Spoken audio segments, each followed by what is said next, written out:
In 1976, Morrisburg, Canada was the site of the greatest car stunt ever performed. This event was known as the Super Jump. Stuntman Kenny Powers would attempt the longest car jump in history. His goal was to jump the St. Lawrence River. The distance would be 1 mile. An 8.5-story ramp was constructed for his rocket-powered Lincoln Continental. Once the car would leave this ramp, it would sail 1 mile over the river and land on Ogden Island in the state of New York. This jump had been in the planning for over 4 years. Over $1 million had been spent, and 110,000 yards of dirt had been moved to construct this special runway. Kenny Powers would be jumping 3 times the distance Evel Knievel had tried to achieve during his jump at Snake River Canyon. Powers' car would reach a takeoff speed of 280 miles an hour. Within seconds, he would reach an altitude of 300 feet. His body would undergo a force of over 30 Gs.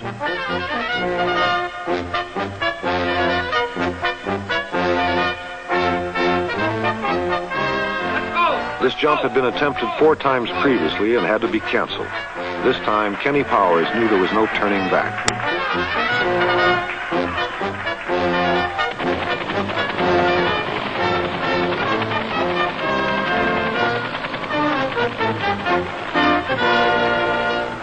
Powers said his final prayers.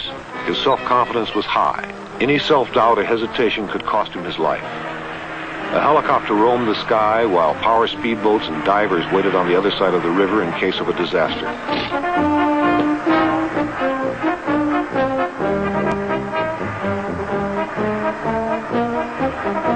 As the final seconds ticked away, Powers' young wife became anxious. Would this be the last stunt he would ever perform? 3, 2, 1.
Powers' jump was unsuccessful.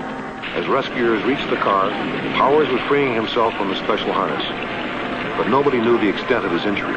His car disintegrated in midair and landed in the river. His wife and the crowd waited anxiously for news. Powers was lucky. He had broken his back.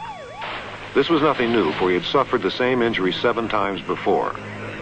As he was carried to the ambulance in a state of semi-consciousness, all that he kept asking was, "Did I make it? Is everybody pleased?"